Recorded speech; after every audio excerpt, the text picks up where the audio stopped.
স্ত্রীদের মধ্যেও ঝগড়া লাগতো, বিশ্বনবীর স্ত্রীদের মধ্যেও খুনসুটি হতো, ঝগড়া মারামারি।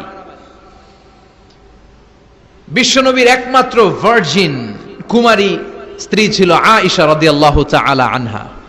ওনার বাড়িতে বিশ্বনবীর আরেক স্ত্রী, খুব সম্ভবত হাফসা বা সফিয়া, কোন বর্ণনা এসেছে পায়েস, কোথাও এসেছে ঝোলওয়ালা তরকারি হাদিয়া নিয়ে আসছে, যে এটা আপনারা দিলাম। মা আয়েশা তরকারি দেখে রেগে গেলেন, আমার ঘরে তরকারি দিছো কেন, আমি রাঁধতে পারি না?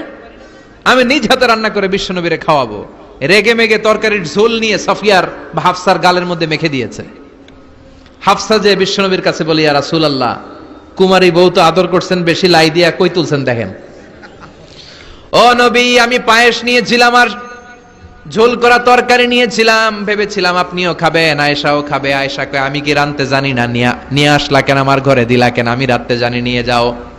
শুধু আমার তরকারিটা প্রত্যাখ্যান করে নাই, তরকারির ঝোল আর পায়েস দিয়ে আমার গালের মধ্যে কসমেটিক্স বানায়া দিছে। এই যে গাল দেখেন, দলিল নিয়ে আসছি, দেখেন কি করছে। বিশ্বনবীর পদ্ধতি ছিল, বিচার কেউ দিলেই he never take any action, he never react anymore. কখনো উনি অ্যাকশনে যেতেন না, উনি দুই পক্ষের কথা শুনতেন। সুবহানাল্লাহ পড়েন। আর আমাদের বিচার করতে গেলে একজনের কথা শুনে আরেকজনরে বাস আছে না নাই? বললেন আয়েশারে ডাকো। আয়েশা, এমন করেছো? করেছি। কেন করেছো? বললে, ইয়া রাসূলুল্লাহ, মাথাটা গরম ছিল, নিজেকে সামলাতে পারিনি গো নবী, সামলাতে পারিনি, আমি ভুল করেছি, আমি স্বীকার করলাম, মাফ করে দেন। বিশ্বনবী বললেন, এবার ঠিক আছে, দুজনের কথা আমি শুনেছি, এবার আমার জাজমেন্ট হচ্ছে কিসাস, মানে যেমন করেছো তেমন, গুতা মারলে গুতা, ঘুষি মারলে ঘুষি, আঘাত করলে আঘাত, ঠিক কিনা?